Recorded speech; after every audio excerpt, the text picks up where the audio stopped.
Which information does social science give us? जो now we are starting with SS revision, the paper which you have to attempt tomorrow. Okay. चलो. Which information does Social science give us. does social science give us? Which information does social science give us? यानी social science अपने को क्या information वहाँ से क्या प्राप्त हुई वो देखना है. चलो answer. Social science gives us the information about history, geography, economics, social conditions. बस एक मिनट.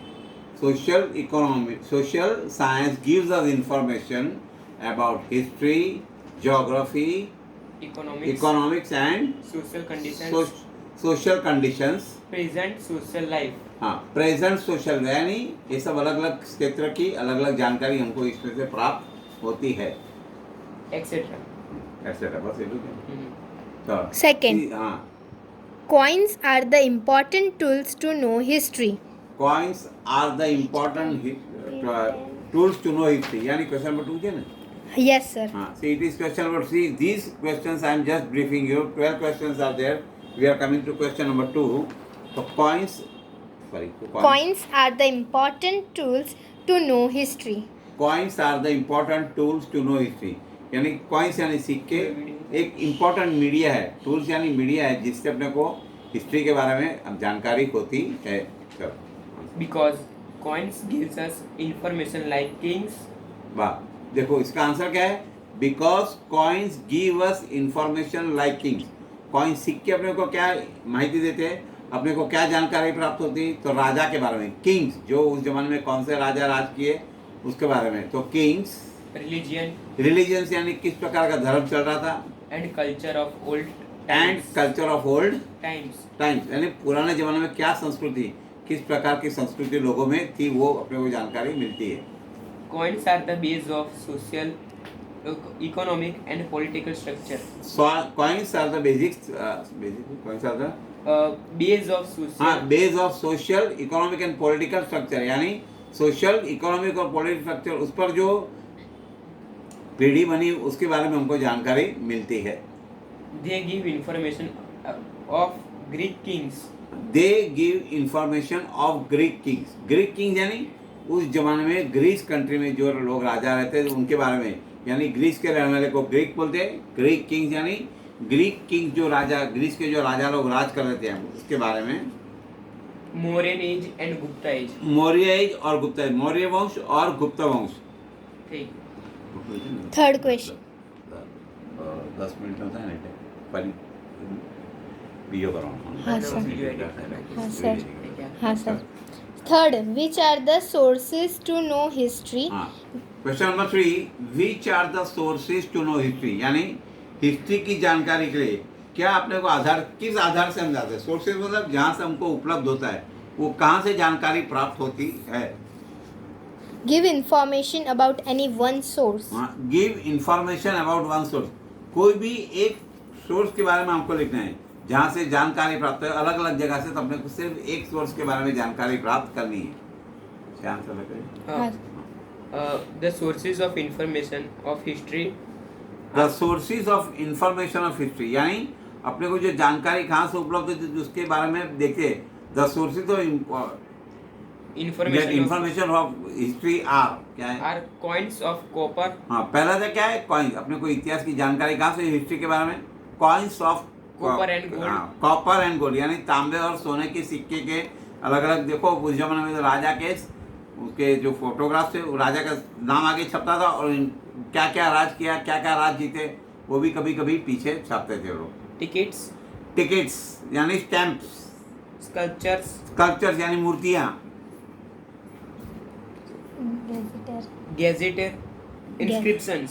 गैजेट यानी कोई औजार के इंस्ट्रूमेंट वहाँ पे टूल्स इंस्ट्रूमेंट जो यूज करते थे उसका इंस्क्रिप्शन यानी उस पर लिखा हुआ होता था. ओल्ड बिल्डिंग्स यानी पुराने जमाने के मकान में किस प्रकार की सब जानकारी मिल सकती है हमको. Castle's etcetera. कैसल्स यानी किले. बड़े बड़े किले होते थे उसके बारे में थे. एक्सेट्रा मतलब आदि. हाँ sir. Fourth question, which is the various historical information that we come to know from ancient coins. Which is the various information we come to know from ancient coins, यानी एंशियंट कॉइन्स पुराने सिक्के में से हमको क्या क्या जानकारी प्राप्त होती है. Answer what? Because coins give information like kings, religion and culture of old times. ये जान सकते हैं. हाँ सर सर. एज ऐसे ना. हाँ देखो उसमें भी देखो उस ऊपर के समान है. Because coin gives information like Kings and those time क्या क्या उस जमाने में काम काज चल रहे थे उसके बारे में सब जानकारी मिलती है. Coins are the base of social, economic and political structure. Coins are the basic structure of giving information of the social, economic and political structure. They give information of Greek kings, Mauryan age and Gupta age. They give information about Greek kings, Maurya age and Gupta age. Gupta age. Now chapter number 2.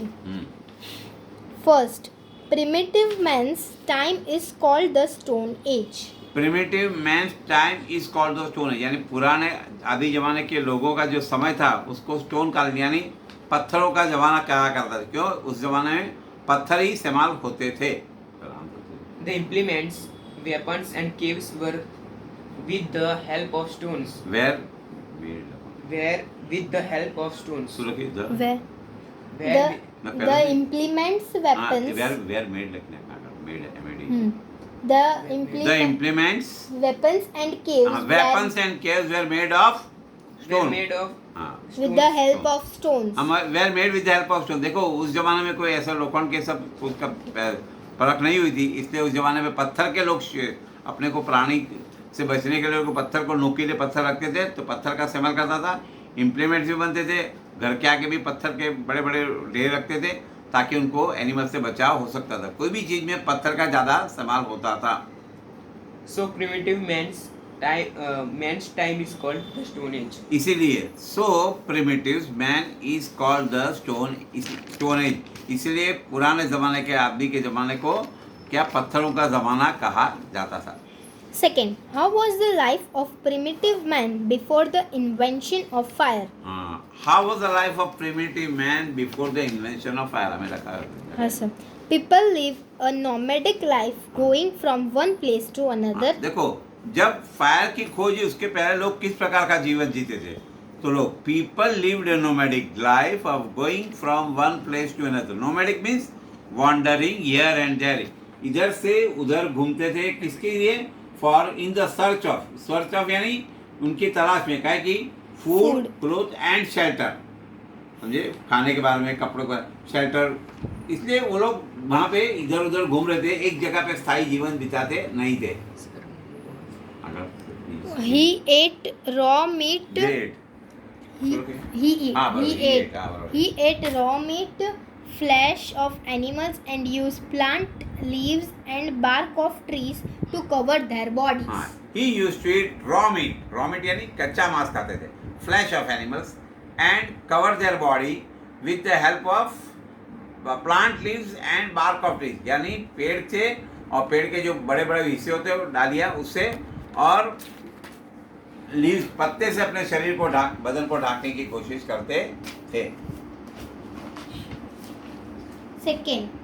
Third, what changes came in the life of primitive man after the end of wandering life? After the end of what changes came in the life of man after the end of wandering life. यानी इधर उधर भागने की जिंदगी के बाद में उनमें क्या बदलाव आया, इंसानों में क्या बदलाव, उस जमाने के लोगों में क्या बदलाव आया. The change of food, clothing and shelters was seen in the life of primitive man. The change in the life of man about food, clothing and shelter was noted in the life of primitive man. After the end of wandering life. After the end of wandering यानी wandering life यानी इधर उधर घूमने की जिंदगी बाद में क्या बदलाव है. तो फूड, क्लोथिंग और शेल्टर यानी खाने में, कपड़े पहनने में और उनके रहने में जो रहने का आसरा मिलता था उसमें बदलाव आ गया. Fourth, describe the changes occur in the life of the primitive man due to the invention of agriculture. Describe the changes came in the life of primitive man after the invention of agriculture. यानी agriculture यानी खेती सब काम करने का शुरू किया जब एक तो उसके बारे में जब खोज हुई तो बाद में क्या जानकारी लोगों के आते हैं? चलो answer. Due to agriculture, men started living settled life near the bank of river. हाँ, due to invention of agriculture, agriculture खेती की खोज की बदौलत people started living in the near the bank of rivers, क्या नदी के किनारे वहाँ रहते थे, और स्थायी जीवन, they started living A settled life near the bank of river, नदी किनारे उनका घर बसाते थे। बंद कर दे। हाँ